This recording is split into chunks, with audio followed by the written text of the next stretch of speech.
Good evening everyone. एक 2 मिनिटांमध्ये आपण लेक्चरला स्टार्ट करतोय. सगळ्यांनी 1-2 मिनिटाचा होल्ड करायचा आहे.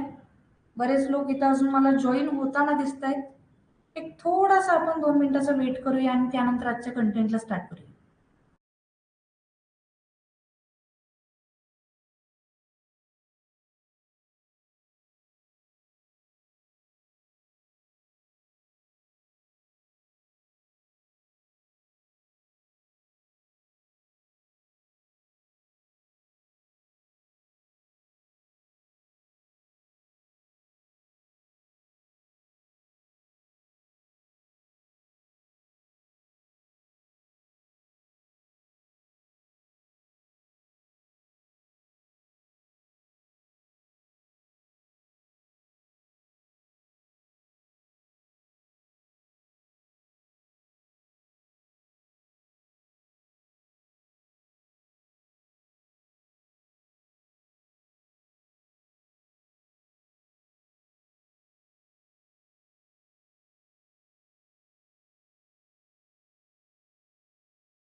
ओके. आजचं लेक्चर स्टार्ट करायच्या आधी आपण थोडंसं आज बघूया की काल काल नसणार आहे आणि आज नवीन लोक कोण कोण आहेत लेक्चरला. जे नवीन आहेत त्यांनी येस म्हणून मेसेज टाकायचा आहे. ज्यांनी कालचं लेक्चर केलेलं नाहीये,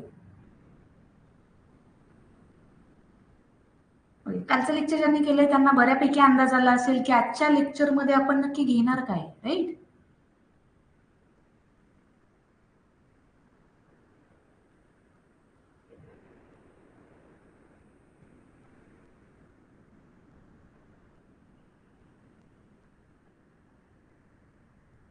ओके, गुड.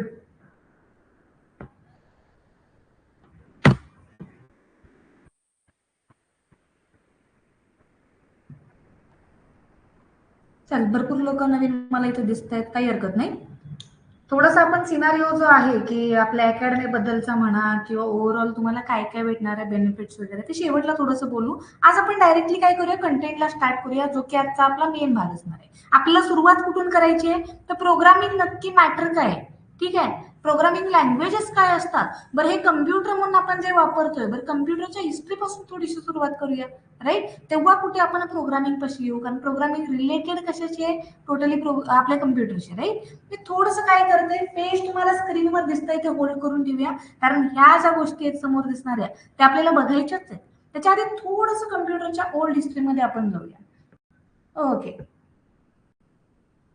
ठीक आहे. जर कुणाला प्रॉब्लेम असा येतोय की मला आवाज येत नाहीये, ठीक आहे, एकदा काय करा, पाठीमागे जा, परत एकदा रिजॉईन करा. मे बी नेटवर्क इश्यू असू शकतो तुम्हाला, ठीक आहे. एकदा रिजॉईन करून ट्राय करा. सॉल्व्ह झालं? ओके. नाही झालं, आपल्याकडं रेकॉर्डिंग टेम्पररी तरी आहे. ओके, ज्यांचे मित्रमैत्रिणी अजूनही जॉईन होत आहेत त्याने बॅकग्राऊंडला मेसेज केला तरी चालतो, ऍप्लिकेशन वाया तुम्हाला जॉईन करता येतील.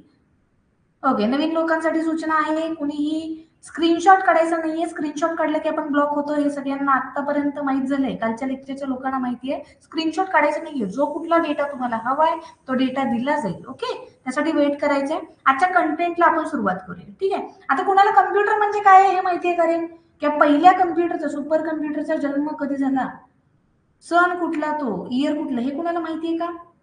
Yes, anything about computer, father of computer कोण होते? बघूया किती जणांना काय काय माहिती आहे कम्प्युटर विषयी. ज्या ट्रेडला आपण आहे त्याबद्दल थोडीशी बेस माहिती आपल्याला असली पाहिजे, बरोबर?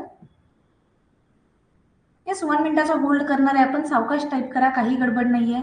एक एक वर्ड कुणी टाईप करू नका, कारण रिस्पॉन्सेस भरपूर येत असतात, राईट? तुमचा एक वर्ड टाईप केलेला कुठेतरी वर निघून जाणार, मग तुमचा मला खाली दुसरा वर्ड दिसणार. एकदम वाक्य टाईप करा आणि मग चॅटबॉक्स मध्ये बायानं सेंड करा, नाहीतर कसं होणार, तोडून तोडून तुमचा रिप्लाय मला दिसणार नाही. तुमच्या साईटला एक कसा मेसेज दिसतोय, पण माझ्या साईटला सगळ्यांचे मेसेज दिसत असतात. चॅट्स कसे आहेत, प्रायव्हेट आहेत, जे की फक्त तुम्हाला आणि मला दिसतात.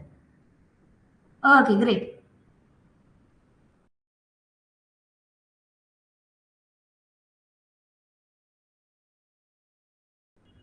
Okay, very good. बऱ्याच जणांना म्हणजे थोडंफार तरी कम्प्युटर विषयी माहिती आहे की सुपर कम्प्युटर पहिला कधी आला, 1900 सालामध्ये. त्यानंतर father of computer Charles Babbage म्हणून एक जणांनी मेसेज टाकला. Very good, nice. थोडंसं सुपर कम्प्युटर विषयी आपण जाणून घेणार आहे. त्याच्या आधी एक बेसिक गोष्ट आपल्या सगळ्यांना माहिती आहे, need is the mother of image. आता ह्याचं मिनिंग काय, तर आवश्यकता हीच आपल्या आविष्काराची जननी आहे. सेम तसंच काहीसं आपल्या कम्प्युटरच्या बाबतीत झालेलं आहे. ज्या वेळेला पूर्वी म्हणूया लोक सगळे पेपर वर्क करत होते, बरोबर आहे. एक आपण पूर्वीची सदी जाऊया. पूर्वीची म्हणजे कुठली मी म्हणते माहितीये का, खूप पूर्वीची पिढी, जी 3000 सालांपूर्वीची पिढी आहे. त्या वेळेला सुद्धा मी म्हणेन कम्प्युटर होता का, होता. कुणी अबॅकसचं नाव ऐकलंय का रे? येस, अबॅकसचं नाव ऐकलंय का कुणी? अबॅकस कुणाला माहिती आहे का? कुणी कोर्स केलाय का अबॅकसचा लहानपणी, मे बी शाळेमध्ये किंवा त्याच्या आधी? Yes, right. अबॅकस कशाला वापरतो? मॅथमॅटिकल कॅल्क्युलेशनसाठी, आता काउंटिंगसाठी मुलांना शिकवलं जातं, राईट? तर अबॅकस आहे ना, हे आपलं ऍक्च्युली कम्प्युटरचा एक फॉर्म आहे, जो की सगळ्यात ओल्डेस्ट फॉर्म मानला जातो, जो की चायनामधून आलेला. कधी आलेला? 3000 वर्षापूर्वी. 3000 वर्षापूर्वीच कम्प्युटरचा आविष्कार झालेला आहे, फर्स्ट कम्प्युटर. ठीक आहे, ही सगळ्यात ओल्ड हिस्ट्री. आता त्यानंतर आपण म्हणूया रिसेंट इयर मध्ये नक्की कम्प्युटर कधी जनरेट झाला, मग त्याचा वापर कशासाठी करण्यात आला. तर बघा, सगळ्यात पहिले जे म्हणूया हिस्ट्रीमध्ये आपल्या लिखित असणारे जे कम्प्युटर आहेत, त्याच्यामध्ये सगळ्यात पहिल्यांदा आला होता डिजिटल कम्प्युटर.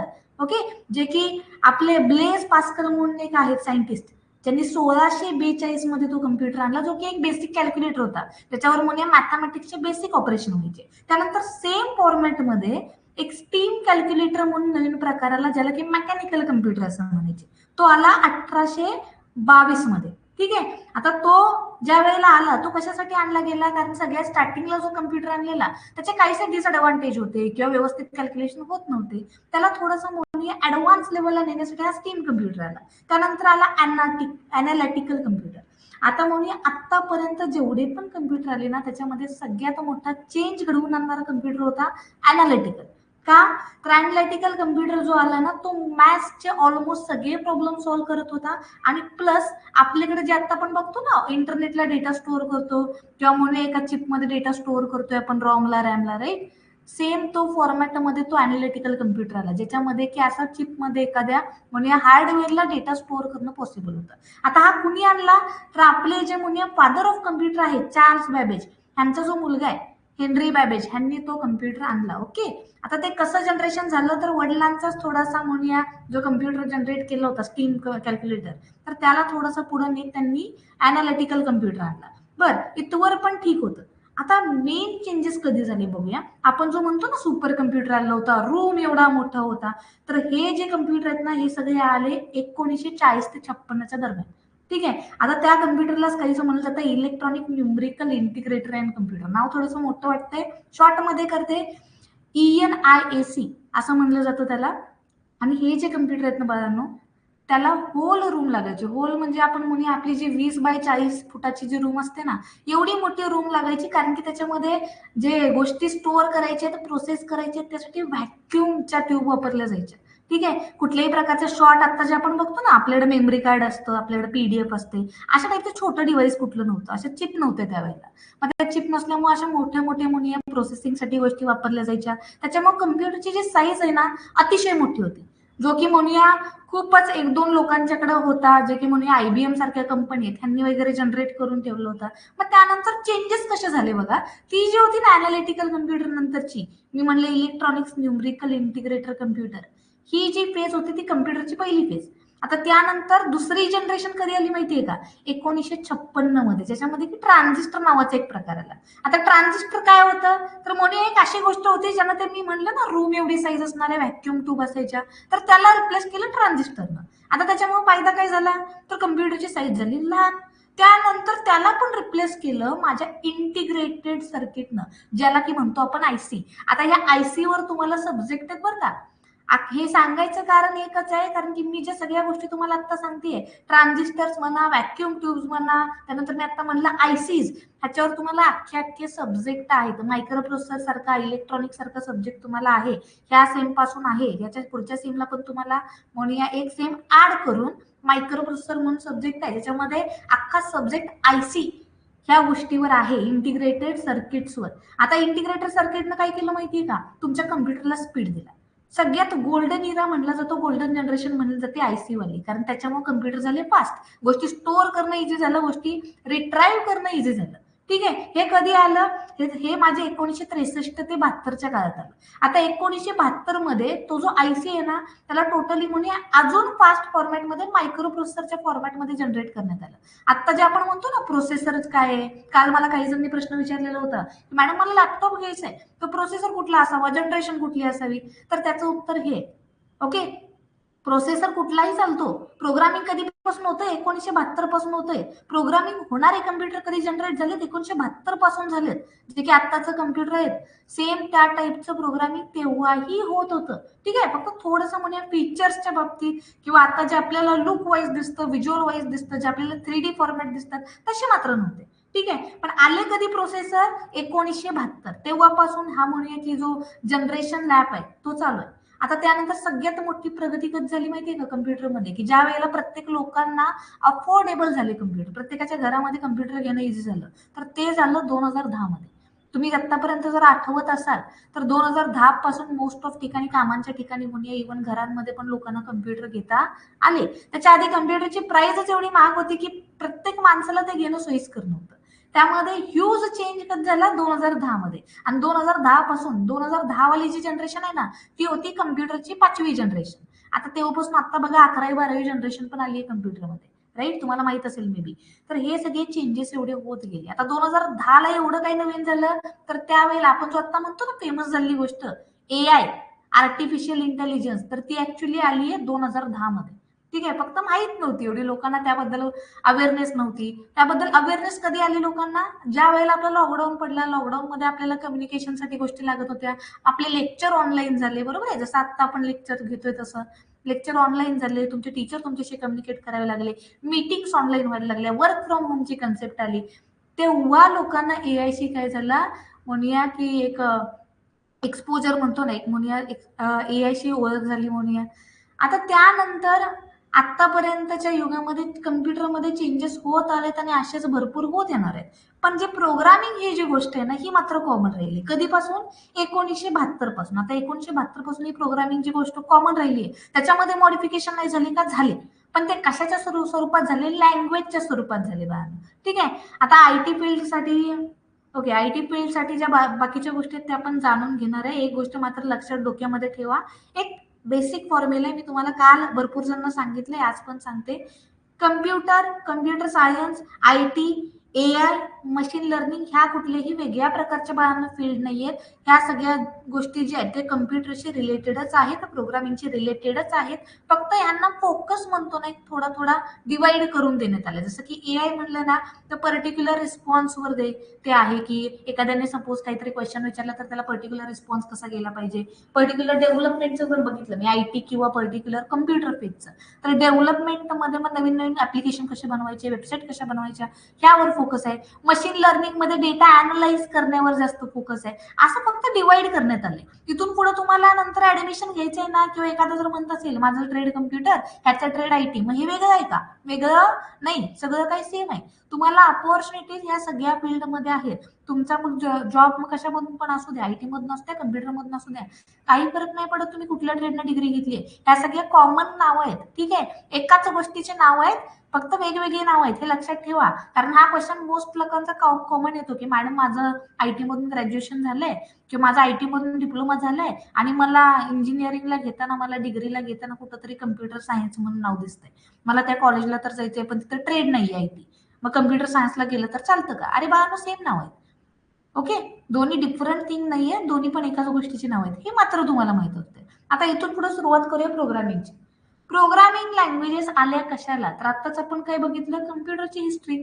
त्या कम्प्युटरला आपण जनरेट कशाला केलं रे? त्याला कामं लावायला, बरोबर आहे. आपली जी कामं आहेत त्याच्याकडून आपल्याला करवून घ्यायचे. मग आता जर त्याच्याकडून कामं करवून घ्यायचे तर त्याला बिचारायला सांगायला लागेल की अरे माझं असं असं काम आहे, मला ह्या 2 गोष्टींची बेरीज करायची आहे किंवा मला ह्या 2 गोष्टींना म्हणून कुठेतरी प्रोसेस करून स्टोअर करायचंय. मग हे सांगणार कसं? तर कम्प्युटरशी संवाद साधून. मग आता कम्प्युटरशी संवाद साधायचा कसा? एक बेसिक आपल्याला एक कॉमन सेन्सची गोष्ट आहे. जर मला 2 गोष्टींमध्ये कम्युनिकेशन घडवून आणायचं आहे तर लागतंय काय? लँग्वेज लागते, बरोबर आहे. आता तुम्हाला तुमच्या मित्राबरोबर जर कम्युनिकेशन करायचं आणि तुमचा मित्र आहे फॉरेनचा, ठीक आहे, तर तुम्ही बोलणार कसं? तर बेसिक कॉमन एक लँग्वेज तुमच्यामध्ये असणार आहे इंग्लिश. तुम्हाला पण इंग्लिश येतंय बऱ्यापैकी, त्या मित्राला पण इंग्लिश येत असेल, राईट. तर तुम्ही काय करणार? ते इंग्लिशच्या सहाय्याने, इंग्लिशच्या लँग्वेजच्या सहाय्याने कम्युनिकेशन करणार आहे. सेम इथं आहे की तुम्हाला सपोज येते कुठली तरी प्रोग्रामिंग लँग्वेज आणि तुमच्या कम्प्युटरला पण येत असणार आहे तुमची प्रोग्रामिंग लँग्वेज, राईट. आणि तुम्ही मध्ये कम्युनिकेशन कशाच्या सहाय्यानं करणार आहे? तर ह्या प्रोग्रामिंग लँग्वेजच्या. ही कोडिंगची जी तुमची लँग्वेज आहे ना, ही तुम्ही कम्प्युटरशी फक्त संवाद साधायला वापरणार आहे. तुमची जी कामं आहेत ती त्याला सांगायला आणि त्याच्याकडून तो रिस्पॉन्स जो जनरेट होणार आहे तो त्याच्याकडून परत रिट्राईव्ह करायला तुम्ही वापरणार आहे लँग्वेजेस. आता या लँग्वेजेस कुठल्या कुठल्या आहेत बघा. तर इथं स्क्रीनवर तुम्हाला दिसत असेल, राईट. स्क्रीनवर दिसतंय त्या प्रकारे सी म्हणून एक लँग्वेज आहे जी की आता आपण शिकणार आहे, राईट. त्यानंतर C++, सीचं एक म्हणून ऍडव्हान्स व्हर्जन. कुठला आहे? C++ आहे. त्यानंतर जावा म्हणून लँग्वेज आहे, C++ आहे, जावा स्क्रिप्ट आहे, रुबी आहे, पास्कल आहे, अशा भरपूर लँग्वेजेस आहेत आपल्याला शिकायचे. तर कुठल्याही म्हणूया ट्रेडमध्ये किंवा आपल्या ट्रेडमध्ये एक लँग्वेज शिकला तुम्ही गेला जॉब शोधायला, जॉब भेटणार नाहीये. मी काल तुम्हाला काय सांगितलं, सी ही बेस लँग्वेज आहे. सी आली तर पुढच्या लँग्वेज इझिली कळतात. पायथॉन सारखी लँग्वेज आहे, पायथॉन सारखी लँग्वेज ज्यानं शिकली आहे, इझी लँग्वेज आहे. पायथॉन सारखी लँग्वेज ज्यानं शिकली आहे 1 महिनाभरात 2 महिनाभरात आणि तो मागे येऊन म्हणला ना सी शिकायची आहे, सी त्या व्यक्तीला जमत नाही किंवा अवघड वाटतं. का? तर पायथॉन खूप इझी आहे, ठीक आहे. सी कळला तर सगळ्या लँग्वेज कळतात, पण पायथॉन फक्त कळली किंवा फक्त जावा कळला तर सी, सीपीपी किंवा बाकीच्या लँग्वेज कळत नाहीत. आणि जॉबसाठी एक लँग्वेज तुम्हाला येऊन उपयोग नसतो. तुम्हाला ज्या वेळेला जॉब शोधायला बाळांनो फ्युचरमध्ये जावं लागणार आहे, ज्या वेळेला तुम्ही करिअर अपॉर्च्युनिटीज बघणार आहे, त्यावेळेला तुम्हाला सी तर आली पाहिजे. सी सारख्या अजून ज्या बाकीच्या लँग्वेजेस आहेत माझ्या, सीपीपी असेल, जावा असेल, अशा भरपूर लँग्वेजेस माझ्याकडे असणार आहे ज्या की मला आल्या पाहिजे. एक लँग्वेज येऊन उपयोग आहे का? नाहीये, ठीक आहे. त्यामुळे फोकस करताना हा लक्षात ठेवा की प्रत्येक सेमिस्टरला अशा काही मोठ्या लँग्वेजेस किंवा असे काही तुमचे मेन सब्जेक्ट असणार आहेत ज्यांची मी काल नावं सांगितली.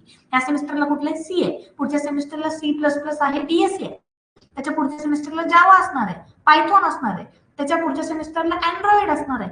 ह्या सगळ्या लँग्वेजेस तुम्हाला आल्याच पाहिजे. तुम्हाला सी येते तुम्ही म्हणताय मला जावा येत नाही, तुम्हाला जॉब लागणार, पण कितीचा लागणार? 10-15 हजाराचा. 10-15 हजारामध्ये काय होणार आहे आपलं सांगा बरं मला? होणार आहे का काय? पुण्यामध्ये राहायला गेला 15,000 तुम्हाला रूमचा रेंट द्यायला, तुमचं मेसचं बिल द्यायला संपणार आहे. काय उपयोग आहे का? नाहीये. एवढा डिग्रीला पैसा घालणार तो तर रिट्राईव्ह झाला पाहिजे, राईट. मग त्यासाठी जे काय आहे, जेवढे पण तुमचे डिप्लोमाचे सब्जेक्ट आहेत ना त्यावर फोकस करा.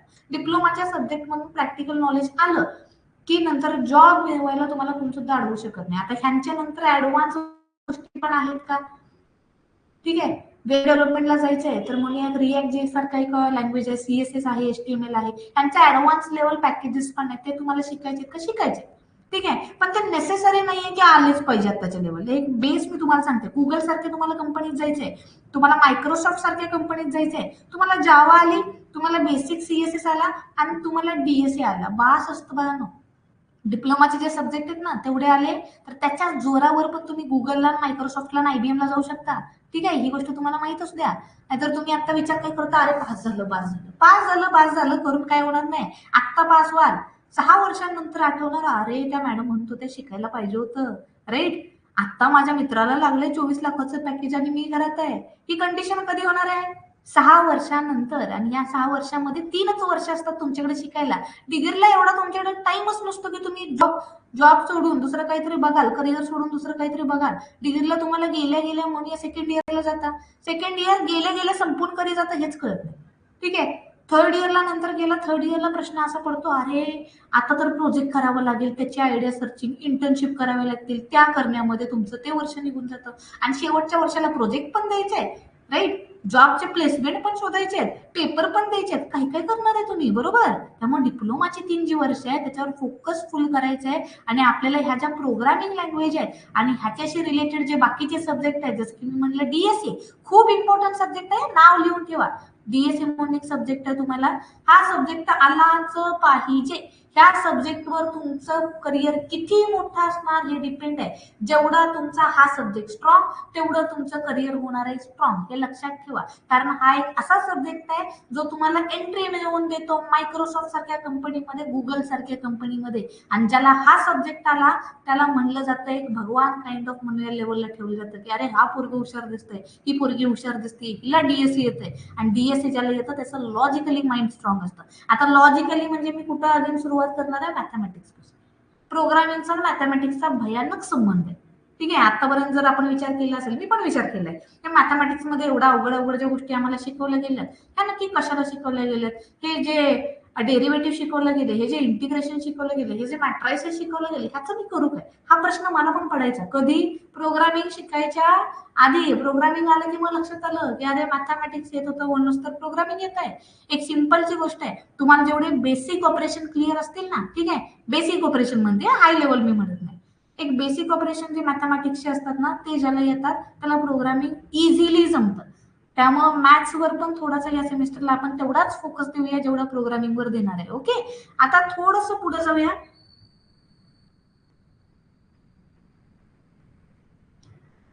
ओके. सी बद्दल थोडंसं आपल्याला जाणून घ्यायचंय.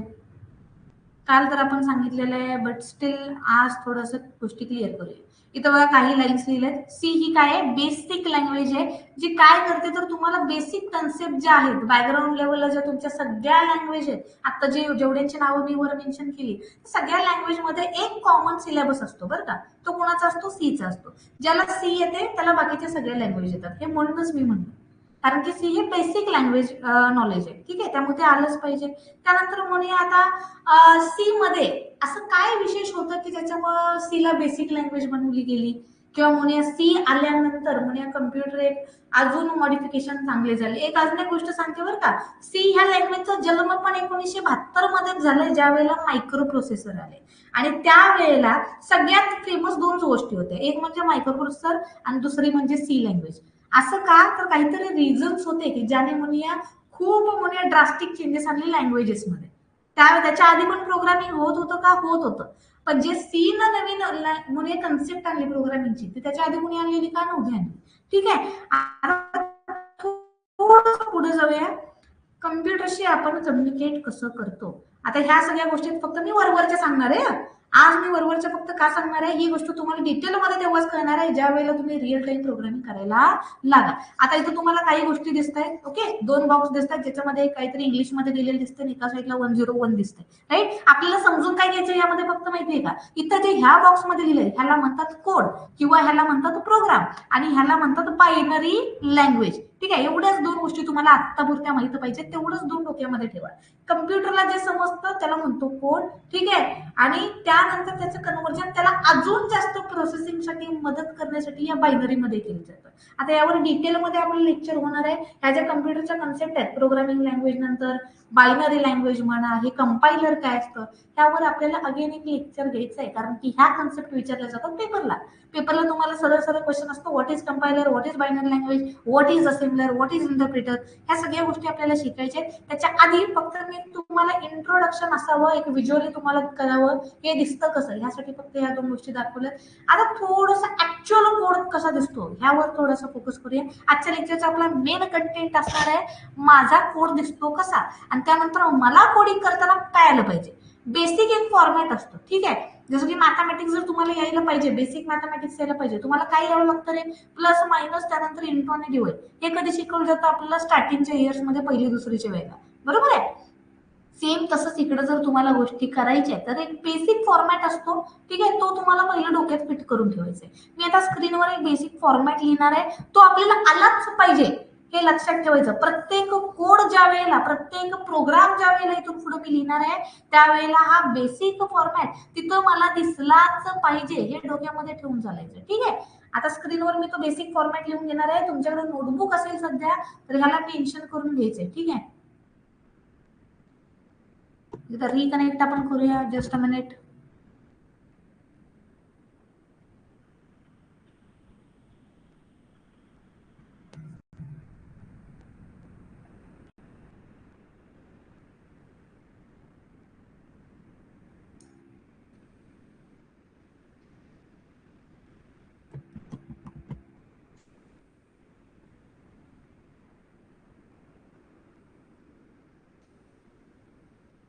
ओके, मुद्दा म्हणून मी इथं ह्या पाटीवर लिहित आहे कारण की तुम्हाला एक बेसिक सिम्बॉल्स आहेत ते ब्ल्यू स्क्रीनवर मी डायरेक्टली दाखवले तर कळणार नाहीत किंवा व्यवस्थित दिसणार नाही, तुम्ही डॉट वगैरे मिस करता.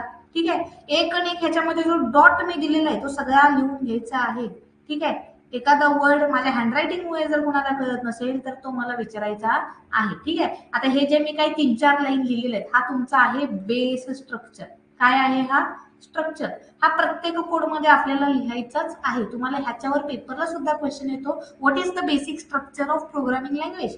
त्यावेळेला तुम्हाला हे काढायचं आहे. ह्याच्यामध्ये हा जो हॅश आहे हे इन्क्लूड आहे, हे इव्हन म्हणजे stdio.h लिहिलेलं आहे. ह्या सगळ्या गोष्टी मी एक्सप्लेन करणार आहे. ह्या सगळ्या गोष्टी आपल्याला बघायच्या आहेत. ह्याच्यामध्ये इव्हन हा वर्ड आहे ना वॉइड मेन, ह्या सगळ्याचा मिनिंग काय आहे हे इथंच का लिहायचं.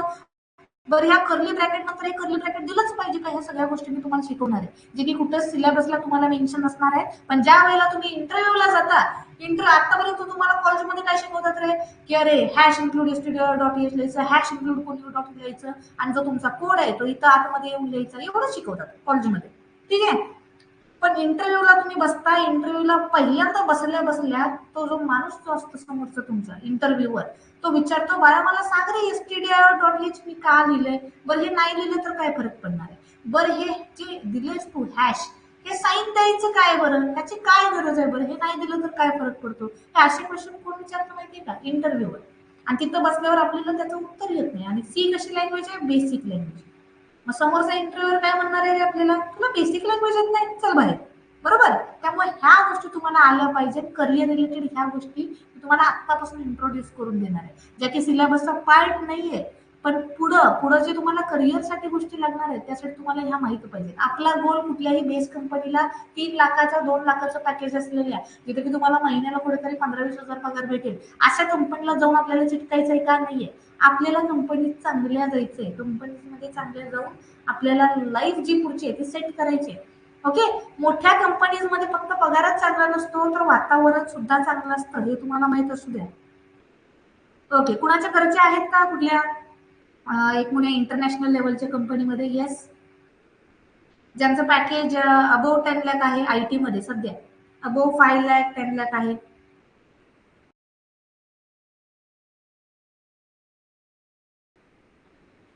ओके, गुड आहेत.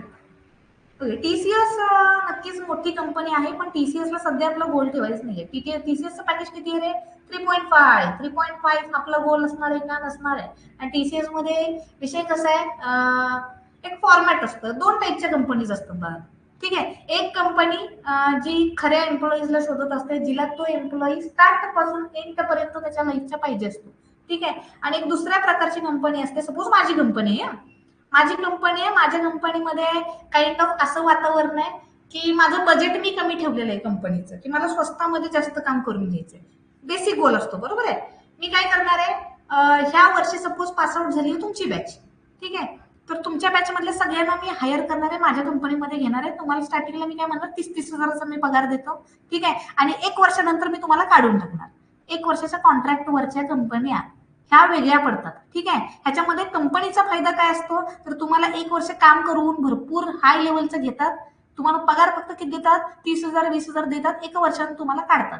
आणि जी नवीन बॅच येईल त्यांना हायर करतात. ह्याच्यामध्ये कंपनीचा फायदा काय होतो माहितीये का? जुन्या एम्प्लॉईजला प्रमोशन द्यायला लागत नाही, पगार कधीच वाढवायला लागत नाही, आणि काम तर होऊन जातं. बरोबर आहे. त्या अशा फॉर्मॅटमध्ये सध्या कोण मोडतंय, इन्फोसिस मोडतीये, आपली TCS मोडतीये किंवा बाकीच्या ज्या बेसिक कंपनीज आहेत ना, आपल्या कॅपजिमिनाय सारख्या, ॲसेंचर सारख्या, या कंपनी सध्या ह्या फॉर्मॅटमध्ये मोडतायत. कंपनी वाईट नाहीये, ही स्ट्रॅटर्जी. आपल्याला या स्ट्रॅटर्जीमध्ये फसायचं नाहीये. एका वर्षाचा बॉन्ड करणाऱ्या कंपनी बरोबर जायचं नाहीये, की एका वर्ष काम केलं दुसऱ्या वर्षी काढलं. आपल्याला अशा कंपनीमध्ये जायचं आहे की जिथं मला कायमस्वरूपी ठेवलं जाईल, माझी ग्रोथ तिथं होईल, मला प्रमोशन तिथं भेटेल, माझा पेमेंट प्लस माझा जो कोणी जॉब असेल तो सिक्युअर असेल. ओके, अशा टाईपनं आपल्याला जायचंय. बरं, हे नसेल करायचं तर आपल्याला बिझनेस करावा लागेल. बरं, बिझनेस करायचंय तर स्किलसेट आपल्या जॉबच्या स्किलसेट पेक्षा 10x जास्त लागतो. ठीक आहे, हे लक्षात ठेवा. त्यामुळे बिझनेस इज म्हणूया कायमचा लाईफ चेंजिंग ऑप्शन राहू शकतो, पण त्यासाठी स्किल्स पण तेवढे घ्यावे लागतील. आधी सुरुवात इथून करूया. बिझनेस रिलेटेड पण गायडन्स आपण नंतर करू. काही जणांचा मला इंटरेस्ट इथे चॅटबॉक्समध्ये त्या रिलेटेड दिसतं, मॅडम बिझनेस केलं तर. ठीक आहे, कम्प्युटरमध्ये बिझनेस सुद्धा अतिशय चांगल्या पद्धतीनं होतो. त्याबद्दल आपण नंतर पुढच्या भविष्यातील लेक्चरमध्ये जाणून घेऊ. ओके, काही जणांच्या इथं फॅमिलीमध्ये ओके नाही येत कोण IT बॅकग्राऊंडचे, काही हरकत नाही. तुम्ही लाईफ चेंजिंग बना ना, तुमच्या फॅमिलीसाठी चेंज तुम्ही घडवा. तुमच्या फॅमिलीमध्ये गर्वानं घरचे म्हणतील ना, अरे मी शेती केली, बरोबर, पण माझी मुलगी किंवा माझा मुलगा अशा अशा मोठ्या पोस्टवर आहे, राईट. आणि तुम्ही इंटरनॅशनल लेवलला ज्या वेळेला काम करणार आहे ना, त्यावेळेला जो तुम्हाला म्हणूया आदर दिला जाणार आहे, तुमच्या घरच्यांना जो आदर दिला जाणार आहे ना, तो एका वेगळ्या लेवलचा असणार आहे. अरे माझी मुलगी माझा मुलगा अमेरिकेत काम करतो, युनायटेड किंगडमला काम करतो, कुठेतरी म्हणूया मॉरिशसला काम करतो, आणि आम्ही इकडे बसलोय, आम्हाला US मध्ये कमवून किंवा डॉलरमध्ये कमवून इकडे पाठवलं जाते सॅलरी. कसला मोठा आनंद आहे, विचार करा, तुमच्यासाठी पण आणि तुमच्या घरच्यांसाठी पण. राईट. फक्त मी असं म्हणत नाही की इंटरनॅशनल लेवलला गेलं तर चांगला पगार भेटतो. इंडियामध्ये सुद्धा अशा टाईपचे पेमेंट्स भेटतात, अशा टाईपचे करिअर्स होतात. इंडियामध्ये पण गुगलचे ऑफिस आहेत, ओरॅकलचं ऑफिस आहे, IBMचं ऑफिस आहे, आणि तिथला जो एक लाईफ जर तुम्ही बाळांनो बघितला ना, फक्त गुगलवर सर्च करून बघा बरं का, गुगलवरच गुगल विषयी सर्च करून बघा की गुगलची ऑफिस लाईफ लोकांची कशी आहे. तिथं असं राजासारखं वातावरण असतं, खायला प्यायला राहायला, कॉफी म्हणा किंवा काम करताना इव्हन तुम्हाला आराम करायला पण सेपरेट रूम असतात, प्ले रूम्स असतात तुमच्यासाठी, तिथं तुम्हाला वेगवेगळ्या प्रकारच्या गोष्टी ठेवल्या असतात. क्रिकेट मॅच असतात, बॅडमिंटन मॅच साठी म्हणूया सेटअप लावून ठेवलेला असतो. एवढं छान वातावरण असतं ना की असं बघून तुम्ही प्रेमात पडाल. मग विचार करा, बेसिक कुठल्या तरी कंपनीत जाऊन घरी यायचं जॉब करून, का गुगल सारख्या कंपनीत जाऊन आपलं त्या तशा टाईपची लाईफ, एक रिच लाईफ एन्जॉय करायची तुम्हाला. अंतिम गोल हा नाहीये की रिच बनायचे, अंतिम गोल हा आहे की सॅटिस्फाईड व्हायचंय. ठीक आहे, आयुष्यामध्ये नंतर रिग्रेट नाही राहिला पाहिजे की अरे लाईफमध्ये एवढा पैसा घातलो, इंजिनिअरिंगला एवढं शिकलो, एवढा अभ्यास केला, पण त्याचा काय फायदा नाही झाला. ठीक आहे, नुसता अभ्यास करून उपयोग नाहीये, तर ऍडव्हान्स लेवलचा अभ्यास करणं गरजेचं आहे, आणि तो कुठे भेटणार आहे, रॉयल टेकमध्ये, राईट. सगळं काय तुम्हाला भेटेल, फक्त अभ्यास करणं गरजेचं आहे. एक सॅटिस्फॅक्शन नंतर आलं पाहिजे, नंतर कुठल्याही टाईपचा रिग्रेट नसावा की अरे त्या वेळेला अभ्यास केला असता तर मी आता कुठेतरी वेगळ्या पोझिशनला असतो किंवा असते. हा रिग्रेट तेव्हाच राहणार आहे ज्या वेळेला आपण आत्ताच व्यवस्थित डिसिजन्स घेणार नाहीये, राईट. कालच मी गोष्ट तुम्हाला सांगितली की एक डिसिजन तुमचं लाईफ चेंज करू शकतो, राईट. त्यामुळे डिसिजन घेताना कसा घ्यायचा असतो, व्यवस्थित विचार करून घ्यायचा असतो. बरं, अगेन प्रोग्रामिंगच्या मॅटरला येऊया. आता हे जे समोर 4 लाईन लिहिलेत, सगळ्यांनी आय होप सर लिहून ठेवला असेल, याच्यावर डिटेलमध्ये आपल्याला स्टडी करायचंय. पण तो स्टडी करायच्या आधी हे जे आपण करतोय रन, काल मी जो तुम्हाला प्रोग्राम दाखवला, रोबोटचा दाखवला म्हणा, किंवा तो आपला कारचा प्रोग्राम दाखवला, बरं ते करायचंय कशावर, त्या ऍप्लिकेशनचं नाव काय, ते ऍप्लिकेशन यूज कुठं करतो, डाउनलोड कसं करायचं, बरं माझ्याकडं PC नाहीये तर मोबाईलवर कसं करायचं, ह्या सगळ्याची उत्तरं पहिल्यांदा आज शोधली पाहिजे. ज्या वेळेला ही उत्तरं भेटणार आहेत त्याच वेळेला आपण प्रोग्राम बनवू शकू. बरोबर आहे, प्रोग्राम बनवण्यासाठी आधी टर्मिनल तर माहित पाहिजे ना, राईट. आता हे सगळं थोडंसं बघूया. काही जणांचे मला इथं क्वेश्चन दिसत आहेत बघा, नाही 10 मिनिटाचा होल्ड करायचा आहे. कंटेंट आपला थोडाफार राहिलेला, इन्स्टॉलेशन प्रोसेस आपल्याला बघायची आहे. थोडंसं ते इन्स्टॉलेशन प्रोसेस नंतर ऍप्लिकेशनला समजून घेऊया. हे ऍप्लिकेशन मी सांगते म्हणून यूज करायचं नाहीये, मी सांगितलं असतं तर मी ऍडव्हान्स लेवलचंच ऍप्लिकेशन सांगणार. ठीक आहे, आपल्याला ऍडव्हान्स लेवलचं ऍप्लिकेशन शिकायचं आहे, पण त्याच्या आधी आज जे मी ऍप्लिकेशन सांगणार आहे ते तुम्हाला आलं पाहिजे. का तर सिलेबसला तेच आहे. कॉलेजला तर आपण म्हणू शकत नाही तुमच्या सिलेबसला काही पण होऊ द्या, मला तर हेच यूज करायचंय असं म्हणू शकतो का, नाही. टीचर डायरेक्टली तुम्हाला हाकलून देणार बाहेर. त्यामुळे आधी कॉलेजचं जे ऍप्लिकेशन आहे, कॉलेजमध्ये जे यूज केलं जातं ते पहिल्यांदा मी इंट्रोड्यूस करून देते. ते इन्स्टॉल कसं करायचं हे आज समजून घेऊया. ते नसेल किंवा PC नसेल तर मोबाईलवर कसं करायचं, ठीक आहे. ते समजून घेऊया आणि त्यानंतर आपण डायरेक्टली कुठे बोलूया ऍडव्हान्स लेवलला. ओके, कोड आपण बेसिकरित्या पहिल्यांदा करून घेऊ. त्यानंतर मी तुम्हाला एक काल टर्मिनल सांगितला, व्हिज्युअल स्टुडिओ कोड. माझ्या मते तरी ज्या वेळेला ऍडव्हान्स लेवलला तुम्हाला जायचंय तर व्हिज्युअल स्टुडिओ कोडच वापरा. ठीक आहे, जर तुमच्याकडे लॅपटॉप अवेलेबल असेल, इव्हन कॉलेजमध्ये करताय, कॉलेजमध्ये इन्स्टॉलेशन करू देतात, इंटरनेटची सेवा अवेलेबल असेल, टीचर असतील टर्बोवर करा, टीचर नसतील व्हिज्युअल स्टुडिओ कोड ट्राय करून बघायचं. नाव लिहून घ्या, व्हिज्युअल स्टुडिओ कोड. तुम्ही एकदा बॅकग्राऊंडला जाऊन याच्याबद्दल सर्च करू शकता. क्युरियोसिटी असावी की नवीन कुठली जी गोष्ट सांगितली आहे ती मला माहित पाहिजे, कारण की आपला ट्रेडच असा आहे की ज्याच्यामध्ये तुम्ही ज्या पॉइंटला क्युरियोसिटी मिटली त्या पॉइंटला तुम्हाला नॉलेज येणं मिटणार आहे. आणि आपल्या ट्रेडमध्ये दरवर्षी काहीतरी नवीन गोष्टी येत असतात. दरवर्षी म्हणण्यापेक्षा दर महिन्याला दर दिवसा वेगळ्या इनोव्हेशन्स येत असतात, वेगळ्या गोष्टी ऍडव्हान्स लेवल येत असतात. त्यामुळे ते आपल्याला माहीत पाहिजेत. ठीक आहे, थोडस मी बॅकग्राऊंडला येते. नाव मी म्हणलेलं काय आहे, टर्बोसी. तर टर्बोसी डाउनलोड कसा करायचा बघा. कुठलाही एक ब्राउझर उघडा, तिथं जायचंय आणि म्हणायचंय डाउनलोड टर्बोसी. ठीक आहे, टर्बोसी असू द्या, टर्बोसी प्लस प्लस असू द्या, काही मॅटर करत नाही. दोन्हीमध्ये कोड एकाच प्रकारे रन होतात. आय होप सो सगळ्यांना साईट विजिबल आहे, राईट. कुठली साईट मी टाकली, डाउनलोड टर्बोसी. आता ह्याच्यामध्ये जाऊन जी पहिली साईट येते ती ओपन करा. ही ऑफिशियल साईट पण ह्यांची येते. ठीक आहे, ती तुम्ही, ही जी ऑफिशियल वेबसाईट आहे ना टर्बोसीची, इथं जाऊन जरी डाउनलोड केलं इथं तरी चालतंय. पण माझ्यासाठी मी म्हणते तुम्हाला एक बेसिक लेवलला बेनिफिशियल ही साईट ठरते. इथं सगळे इन्स्टॉलेशन तुम्हाला सापडून जातात. त्यामुळे ही साईट माहितच द्या. कुठली साईट आहे, डेव्हलपर इनसाइड. ओके, डेव्हलपर इनसाइडरला जायचं, इथं डाउनलोड टर्बो C++ करायचं. आता ह्याच्यामध्ये बघा एकच बटन आहे, जास्त झंझट अशी काही नाहीये डाउनलोड करण्यासाठी. पहिलंच बटन दिसतंय ब्ल्यू कलरचं, मी क्लिक केलं. क्लिक केल्यावर इथं बघा मला डाउनलोड ऑटोमॅटिकली व्हायला लागले. ठीक आहे,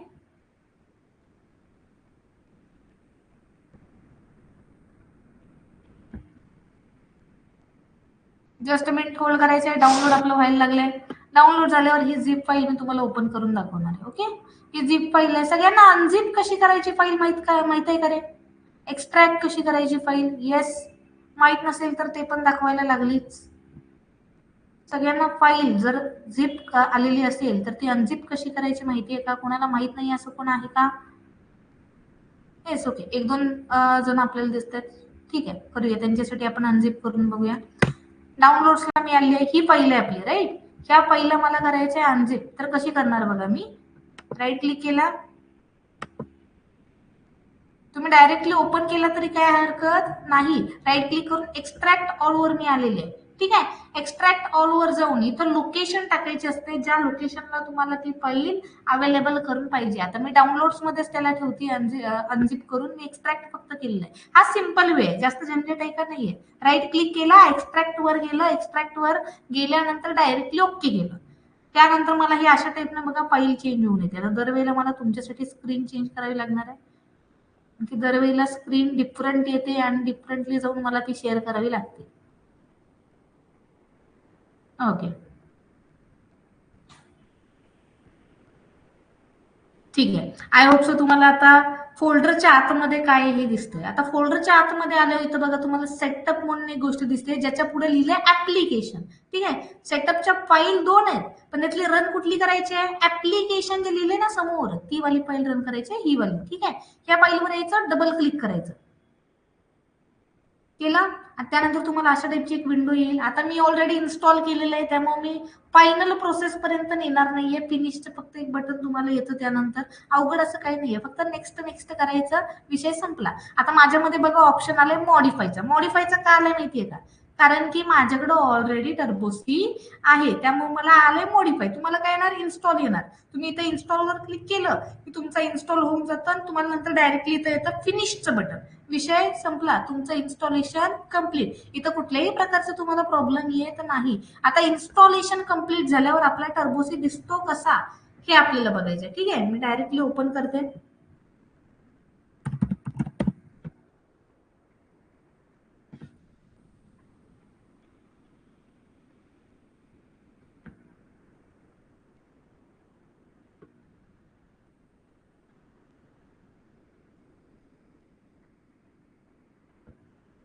ओके, तुम्हाला अशा टाईपची बघा विंडो दिसते. ह्या टाईपची विंडो दिसल्यावर इथे तुम्हाला स्टार्ट टर्बो C++ वर काय करायचंय, इन्स्टॉल करायचंय. मोबाईल बद्दल पण आपण जाणून घेणार आहे, पण 1 मिनिटाचं होल्ड करायचंय. आधी हे मला ऍप्लिकेशन बघूया, कारण की कॉलेजमध्ये हेच वापरावं लागणार आहे. आणि हे ऍप्लिकेशन काइंड ऑफ थोडंसं काय आहे, क्रिटिकल आहे, वापरण्यासाठी थोडंसं अवघड आहे. काही याच्यामध्ये अडचणी येतात. अतिशय जुनं असं ऍप्लिकेशन आहे, बिचार म्हातारं झालेलं ऍप्लिकेशन आहे असं म्हणूया, की ज्याच्यामध्ये काही अडचण तुम्हाला येतात. आणि जर तुम्हाला हे ऍप्लिकेशन येत नसेल, तुम्ही दुसरं सगळं वापरताय, पण कॉलेजमध्ये मात्र हेच आहे. आणि फायनलला तुम्हाला जर एनी टाइम असा प्रॉब्लेम आला या ऍप्लिकेशन रिलेटेड, तर तो सॉल्व्ह होणार नाही इझिली. तो तेव्हाच सॉल्व्ह होतो ज्या वेळेला हे ऍप्लिकेशन ऑलरेडी तुम्ही वापरलं असेल. आणि कॉलेजमध्ये जे तुम्हाला एक्सटर्नल एक्झाम होणार आहेत, बाहेरचे टीचर येऊन घेणार आहेत, त्याला हेच तुम्हाला ऍप्लिकेशन वापरायचं आहे. त्यामुळे ह्या ऍप्लिकेशनची फॅमिलियर एकदा होऊन घ्या. कॉलेजमध्ये व्हिज्युअल स्टुडिओ कोड वापरायला शिका. घरी असेल, घरी पण वापरा. पण सगळ्यात मेन मॅटर काय आहे, हे ऍप्लिकेशन ह्या सेमिस्टरला आलंच पाहिजे. टर्बोसी नाही आला वापरता, तिथंच विषय मिटला. एक्सटर्नल आपण पास होऊ शकत नाही. आय होप आता माझी स्क्रीन विजिबल आहे सगळ्यांना. एक तुम्हाला ग्रे कलरची स्क्रीन दिसत असेल, right? Is it visible to all?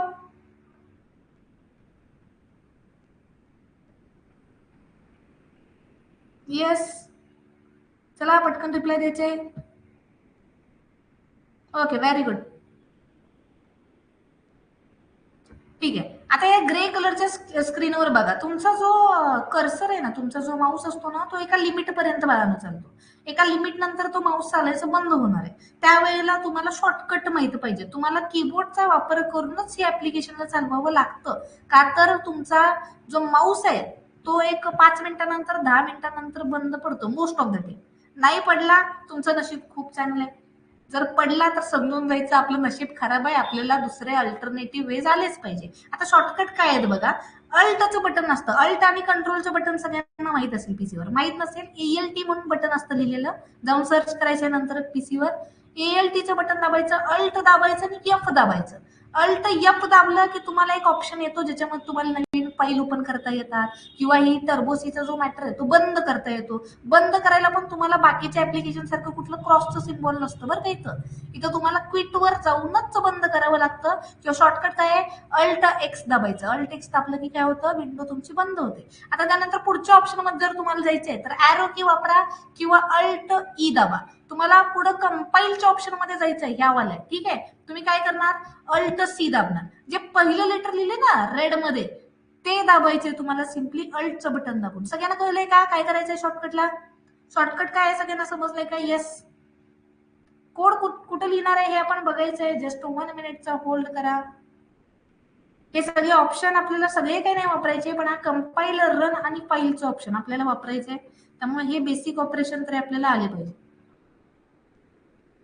Okay, ठीक आहे. आता कोड कुठे लिहायचा बघा. फाईल मध्ये जायचंय, न्यू वर जायचं, एंटर दाबायचं. एंटर दाबल्यावर तुम्हाला अशा टाईपनं काहीतरी विंडो येते. आता ह्या विंडोवर माझ्या काही लिहिलेत, काही गोष्टी लिहिलेल्या आहेत ऑलरेडी. मला जर मुली ही विंडो क्लिअर करायची असेल, मी क्लिअर इथून सुद्धा करू शकते. तुमचं जर नवीन ऍप्लिकेशन असेल, most of the time he window black येते. आता मी काय सध्या करते, बॅक स्पेसचं बटन दाबून हा कोड क्लिअर करायचा ट्राय केला, ठीक आहे. पण कोड मोठा असेल तर हे सगळ्याला सिलेक्ट ऑलचं बटन इथं नसतं. ही सगळ्यांना गोष्ट माहित पाहिजे. इथं कॉपी पेस्टिंग करता येतं का? येतं. पण बाहेरच्या ऍप्लिकेशनच्या काही सुद्धा कॉपी पेस्ट तुम्हाला करता येत नाही. त्यासाठी स्पेशल ऑपरेशन तुम्हाला करावे लागतात. बॅकग्राऊंडच्या फाईल्स तुम्हाला माहित पाहिजे, ठीक आहे. ते सगळं आपल्याला शिकायचं आहे, ठीक आहे. सुरुवात कुठून करायची आता, की कोड लिहायचा कुठं, इथून. मी आता सध्या तरी बॅक स्पेस नच याला टोटली घालणार आहे. सध्या तरी मेन मॅटर हा आहे की लिहायचं कुठं हे समजलं पाहिजे. आता मगाशीच्या मी गोष्टी लिहिल्या त्या तुम्हाला कुठे लिहायचे, इथं लिहायचे सगळे. मी लिहिते बघा, त्यात सेम गोष्टी मी इथं टाईप करून फक्त ठेवते. पहिलं टाईप केलं हॅश इन्क्लूड stdio.h, त्यानंतर conio.h, त्यानंतर void main, त्यानंतर आपली दिली दोन मी कर्ली ब्रॅकेट. आता सगळा जो तुमचा ऍक्च्युअल कोड असणार आहे ना, रोबोट बनवायचा, कार बनवायचा, किंवा इथून पुढे जे काही करायचंय, त्यातला बेस कोड तरी तुमचा कुठे येणार आहे माहितीये का? हे जे मेनच्या तिथं जे दोन ब्रॅकेट तुम्हाला दिसत आहेत ना, हे वाले, ठीक आहे.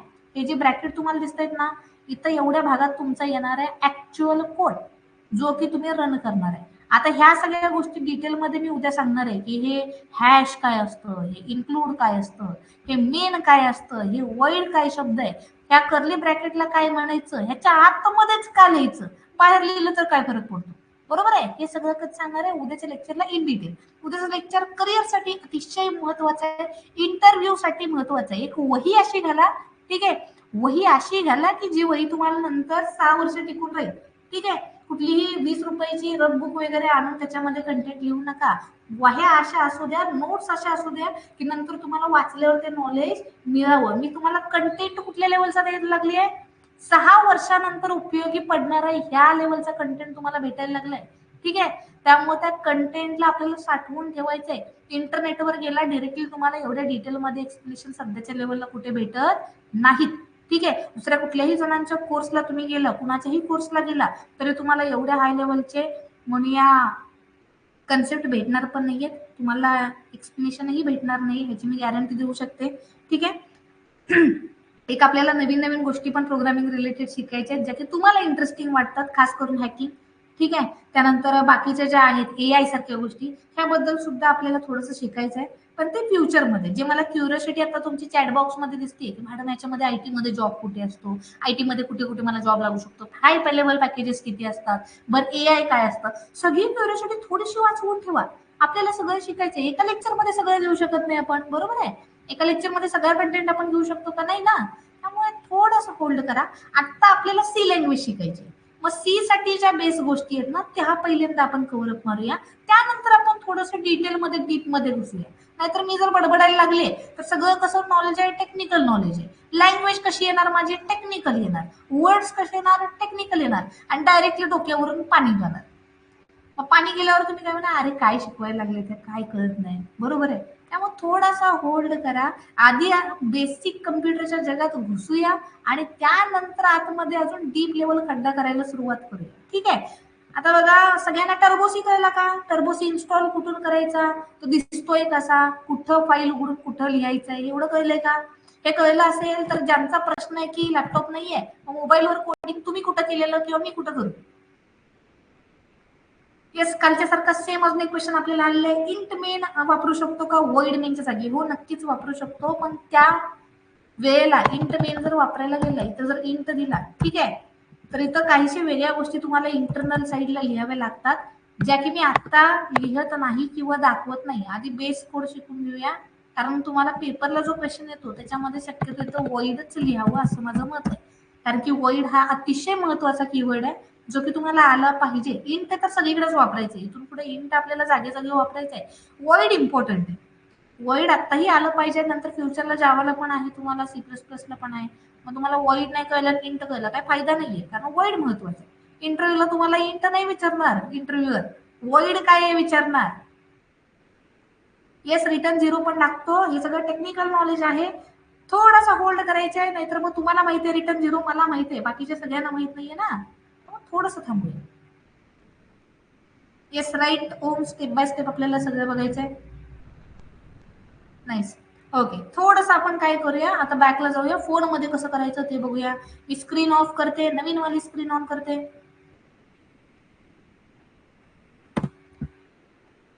पहिल्या 2 लेक्चरला तुम्हाला असं वाटणार आहे अरे कुठल्या जगात आलो मी. ठीक आहे.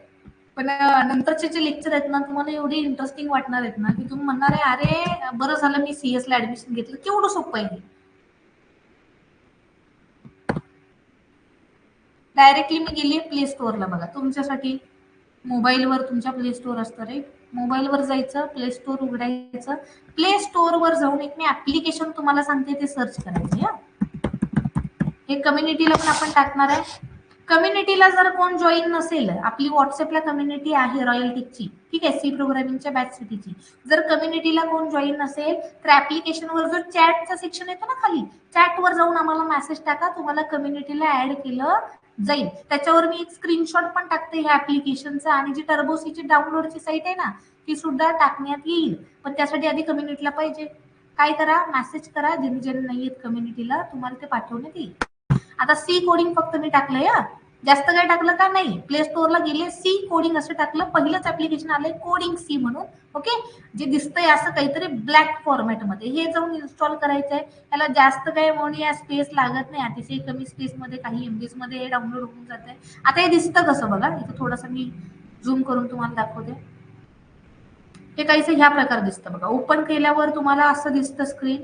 त्यानंतर तुम्हाला मेन होम स्क्रीन अशी दिसणार आहे. कोड कुठे लिहायचा आहे तर ह्या मेन होम स्क्रीनला तुम्हाला लिहायचंय. आता मगापासून जे लोक म्हणत होते ना वॉइड मेनच्या ऐवजी इंट मेन लिहिलं तर चालतं का, हो चालतंय काही तर दिसतंय बरोबर.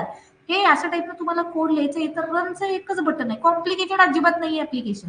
रनचं एकच बटन आहे, क्लिक केलं इथं तुमचा प्रोग्रामचा आउटपुट दिसून जातं. आता हे फक्त समजून घेण्यासाठी ऍप इन्स्टॉल करून फक्त याला बघून घ्या. इथं ऑलरेडी एक कोड येतो बाय डिफॉल्ट, त्याला रन करून बघा काय आउटपुट येतं. बाकीचा काही चेंजेस तिथं करू नका. ऍक्च्युअल कोडिंग अजून शिकलोय का नाहीये, फर्स्ट प्रोग्राम अजून आपल्याला करायचा आहे. आज आपण बेस स्ट्रक्चर शिकलो, इन्स्टॉलेशन शिकलो, तर मोबाईलवर कसं करायचं ते आपण शिकलो. बरं आपला तिसरा प्रॉब्लेम असतो बरं का, जे मोबाईल यूज करतायत ना त्यांचा पण म्हणा किंवा पीसी वाल्यांचा पण एक कॉमन प्रॉब्लेम असतो की मॅडम माझ्या मोबाईलमध्ये स्टोरेज नाहीये, एवढ्या सेल्फी काढल्या की मोबाईल मधला स्पेस संपलाय, किंवा एवढे गेमचे ऍप्लिकेशन घेतलेत की माझ्या मोबाईलमध्ये स्पेसच नाही. असा कोणाचा प्रॉब्लेम आहे का रे, मोबाईलमध्ये स्पेस नाहीये माझ्या, मग काय करायचं बरं. हे ऍप्लिकेशन जरी कमी एमबीचं असलं तरी इन्स्टॉलच होत नाहीये, मी आता करू काय. जागतिक प्रश्न आहे हा. ओके आहे, ठीक आहे. आता काय करायचं बघा, ज्यांचा हा प्रश्न आहे ना जागतिक प्रश्न, माझ्याकडे स्पेस नाहीये माझ्या मोबाईलला, माझ्याकडे एवढा स्पेस नसल्यामुळे इन्स्टॉलेशन होत नाहीये, आता मी काय करावं त्यांच्यासाठी एक मी साईट सांगणार आहे. साईटचं नाव काय आहे सगळ्यांनी नीट बघून घ्यायचंय. ऑनलाईन जीडीबी फॉर सी असं मी टाकलंय.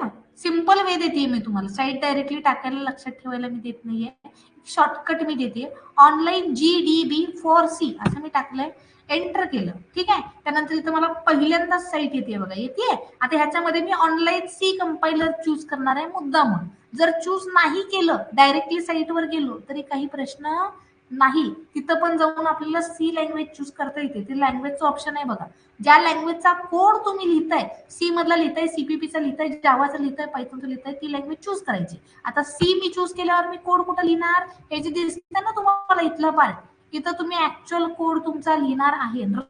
रन कुठून करायचा, इथं बघा ग्रीन कलरचं बटन दिसतंय. आता ज्यांच्याकडे हा म्हणूया प्रॉब्लेम आहे की स्पेस नाहीये, लॅपटॉपला पण नाहीये, मोबाईलला पण नाहीये, त्यांनी ही साईट यूज केली तरी चालतंय. इथून सुद्धा तुमचे कोड सेव्ह करता येतात. इथं तुम्हाला ऑप्शन दिसतात बघा, येत आहे न्यू फाईलचा येतोय, इथून बघा सेव्हचे ऑप्शन आहेत, इथून तुमच्या मेमरीमध्ये किंवा इथंच साईटला तुमच्या गुगल लॉग इनला सुद्धा कोड सेव्ह करता येतात. ठीक आहे, ही साईट सुद्धा तुम्ही यूज करू शकता. ऑप्शन सगळ्यांना कळलेत का. आयदर ऍप्लिकेशन आलंच पाहिजे म्हणजे कंपल्सरी काइंड ऑफ, कारण कॉलेजमध्ये सिलेबसला आहे त्याच्यावर एक्झाम होणार आहे.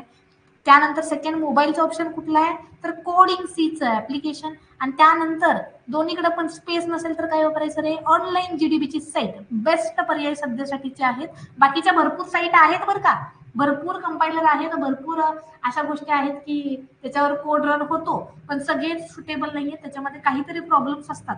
मी बेस्ट तुम्हाला सध्या सांगितलेले पर्याय जे की तुम्ही यूज करू शकता. ओके, सगळ्यांना कळलेत का, ह्याच्यामध्ये कोणाचा काही प्रॉब्लेम आहे का.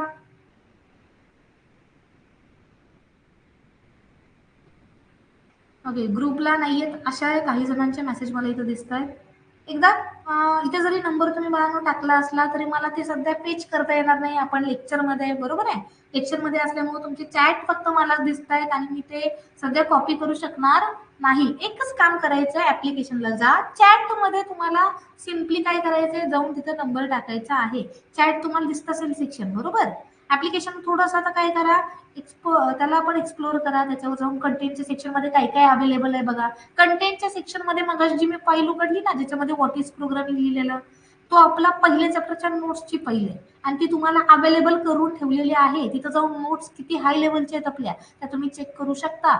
ठीक आहे, तिथं प्रोग्राम लिहिलेले आहेत ऑलरेडी छोटे मोठे, ते जाऊन इथं टाकून कॉपी पेस्ट करून रन केले तरी चालतील. एकदा ती फाईल जाऊन तुम्हाला रिच आउट करून डाउनलोड करायची, ती फाईल बघायची उघडून. ठीक आहे, कुठली फाईल आहे तर चॅप्टर 1 ची फाईल आहे. अवेलेबल कुठे आहे तर कंटेंटच्या सेक्शन मध्ये जायचं, सिलेबस ओव्हरव्ह्यू आणि नोट्स असं एक सेक्शनचं तुम्हाला फोल्डर दिसेल, त्या फोल्डरमध्ये जा आणि त्या फोल्डरमध्ये तुम्हाला चॅप्टर 1 च्या नोट्स अवेलेबल आहेत, बाकीचा कंटेंट लॉक्ड आहे.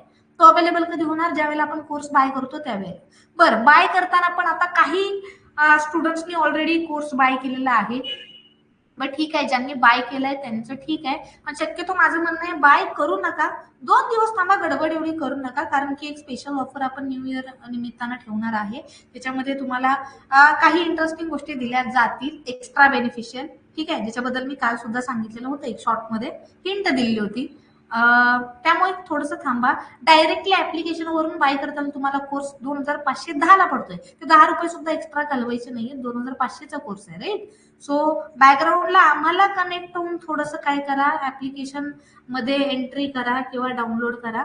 आणि प्रिंटेड नोट्स सर्वांना भेटणार आहेत, ह्याची मी काळजी घेणार आहे. ठीक आहे, प्रिंटेड नोट्स प्रत्येकाला घरी भेटणार आहेत तुमच्या. जे आपले प्रिंटेड नोट्स असणार आहेत, चॅप्टर 1च्या पण त्या नोट्स आहेत ना, कुठेही प्रिंट मारत बसू नका. तुमच्या घरापर्यंत नोट्स तुम्हाला प्रिंट केलेल्या पोच होतील, ह्याची काळजी व्यवस्थितरित्या रॉयल अकॅडमी तर्फे घेतली जाईल. त्यामुळे डायरेक्टली डाउनलोड केलं आणि जाऊन प्रिंट मारून आला असं काही करू नका. सगळं काही तुम्हाला भेटणार आहे, राईट. काळजी करू नका. घरापर्यंत नोट्स येतात, कशाला प्रिंटला पैसे घालवा, बरोबर. ओके, मला कॉन्टॅक्ट कसा करायचा, माझा कॉन्टॅक्ट नंबर मी इथं चॅटबॉक्स मध्ये टाकते. सगळ्यांना अवेलेबल असेल तो नोट करून घेतला तरी चालेल.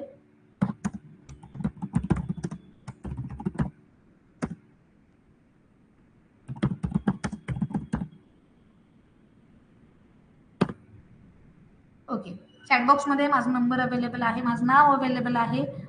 नंबर सगळ्यांनी घेतला तरी चालेल. तुम्हाला जे काही क्वेरीज असतील त्या मला डिरेक्टली कनेक्ट होऊन विचारले तरी चालतील. कालच आपण डिस्कशन केलंय. रॉयल अकॅडमी थ्रू तुम्हाला प्रिंटेड नोट्स भेटणार आहेत, IMP क्वेश्चन्स भेटणार आहेत, डाऊट सॉल्व्हिंग होणार आहे, वीकली टेस्ट होणार आहेत, ज्या टेस्ट चेक केल्या जातात आणि तुम्हाला कॉलही केला जातो, राईट. हे तुम्हाला कुठल्याच अकॅडमीमध्ये असं भेटणार नाही, कारण की आमचा मेन गोल एकच आहे की जेवढे पण स्टुडंट येतील ना त्यांना हाय लेवलला नेऊन ठेवायचं आहे. त्यांचा जो गोल आहे तो त्यांना मिळवून द्यायचा आहे. आम्हाला फक्त क्लास घ्यायचा आहे का, नाहीये. क्लास घेऊन बाहेर पडणं किंवा तुमच्याशी संबंध तोडणं हा आमचा उद्देश मुळीच नाहीये. तर तुमच्याशी जे कनेक्शन आहे ते कधीपर्यंत आम्ही ठेवणार आहे, जोपर्यंत तुम्हाला जॉब लागत नाही तोपर्यंत. तो जॉब हाय लेवलचा नसेल तोपर्यंत. रोबोट आणि कार काल दाखवलेला आहे, आत्ता बघायचं असेल आत्ता आपण दाखवूया, 1-2 मिनिटासाठी आपण ते पण दाखवूया, काही हरकत नाही. काही जण इंटरेस्टेड मला इथे दिसत आहेत. रोबोट आणि कारचा कोड कधी शिकवणार आहे. ओके, रोबोट आणि कार दाखवणार होता, ठीक आहे. एक 2-3 मेसेज आले तशा संदर्भात की रोबोट बघायचा आहे म्हणून. नवीन स्टुडंट जे आहेत त्यांच्यासाठी आपण दाखवूया रोबोटचा, तरी आत्ता आपण दाखवूया. हा बनवायचा आहे आपल्याला, हा शिकायचा आहे आपल्याला. उद्या आपण रोबोटचा कोडच बनणार आहे. अख्खं लेक्चर ह्याच्यावरच असणार आहे की हाऊ टू क्रिएट रोबोट. त्यानंतर रोबोटमध्ये माझे हे कसे करायचे. आता हा दुसरा रोबोट आहे, हा बेस कोड मी ठेवलाय. ह्याच्यामध्ये कलर कसे द्यायचे हे काल मी दाखवलंय. कलरचा कोड वेगळा दाखवलाय काल, हा वेगळा कोड आहे. तर दोन्ही कोड कसे बनवायचे हे मी तुम्हाला शिकवणार आहे. पहिल्यांदा हा असा प्लेन कोड आणि त्यानंतर त्याला कलर फॉर्मॅट मध्ये कसं बनवायचं ते पण दाखवणार आहे. कलरवाला कुठे आहे बघूया थोडसा. कलरवाला पण चांगलीच दाखवते जेणेकरून तुम्हाला कळेल की कुठून कुठपर्यंत आपल्याला जायचंय. हा तो कोड नाही आहे. नाव आपण काय सेव्ह केलेलं आहे, चिठ्ठी सेव्ह केलेलं आहे.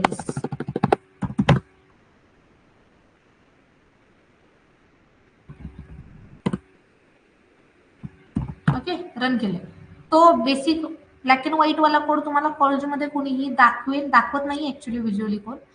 तुम्हाला फक्त हॅलो वर्ल्डच कॉलेजमध्ये शिकवलं जातं किंवा बाकीच्या कुठल्याही कोर्सला तुम्ही गेला मार्केटमधल्या तर तुम्हाला एक बेसिक कोड शिकवला जाईल. मी तुम्हाला शिकवणार आहे असा वाला कोड, ज्याच्यामध्ये तुम्हाला कलर सुद्धा देता येईल. आणि एवढं भारी असणार आहे की तुमचे क्लासमेट्स जे की रॉयल टेकला मे बी नसतील आणि तुम्ही रॉयल टेकला आहात, आता तुम्ही त्यांना नंतर दाखवलं ना की तुम्हाला स्वतःला बरोबर वाटणार आहे की अरे बघा मला कलरवाला कोड येतोय, बाकीचे ब्लॅक अँड व्हाईट मध्ये अडकले, राईट. अशा टाईपचा कोड आपल्याला उद्या शिकायचा आहे. येस, ग्रुपमध्ये ऍड नाही त्यांनी काय काम करायचं मी जस्ट सांगितलं. ऍप्लिकेशनवर जायचं बाळांनो. ऍप्लिकेशनवर जाऊन चॅटमध्ये फक्त ऍड मी टू ग्रुप एवढंच टाका, तुम्हाला ग्रुपला ऍड केलं जाईल. येस, ऍप्लिकेशनवर सिम्पली जा. ऍप्लिकेशनचा जो चॅट बॉक्स आहे तिथे जाऊन मेसेज करा बाळांनो.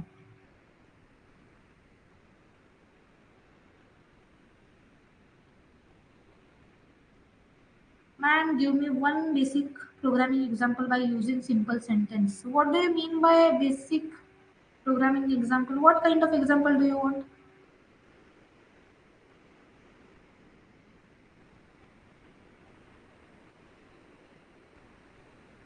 ओके एनी बरं मार्केटमध्ये जर बोलायला गेलं की प्रोग्रामिंगच्या साह्याने काय काय बनलंय समोर ऍप्लिकेशन दिसतंय प्रोग्रामिंग यूज केलंय रॉयल टेक्सचं ऍप्लिकेशन आहे प्रोग्रामिंग यूज केलंय त्यानंतर सी लँग्वेज कुठे यूज केली माहितीये का तुम्हाला जी अख्खी स्क्रीन दिसते ना ठीक आहे अख्खी स्क्रीन म्हणजे कुठली माहितीये का बाळांनो तुमचा विंडोज विंडोज तुम्ही विंडोज ऐकले असेल सगळ्यांनी बरोबर तुमची जी विंडोजची जी सिस्टीम आहे ही ऑपरेटिंग सिस्टीम अख्खी सीच्या साह्यानं बनवली गेली आहे मोस्ट ऑफ त्याच्यामध्ये हातभार सी लँग्वेजचा आहे त्यामुळे सी लँग्वेज कुठपर्यंत मायक्रोसॉफ्ट मध्ये वापरली जाते ह्याचा अंदाज तुम्ही आत्ताच बांधू शकता आणि हाय लेवलला जर सी आली तर मग तुमचं करिअर सी ला पण सेट होऊ शकतं ओके तुम्हाला प्रोग्राम बघायचा असेल हॅलो वर्ड सारखा प्रोग्राम एक्झामना बघायचा बरं ठीक आहे हॅलो वर्ड सारखा प्रोग्राम कॉलेजमध्ये जो शिकवला जातो तो कसा दिसतो हे आपण दाखवूया ठीक आहे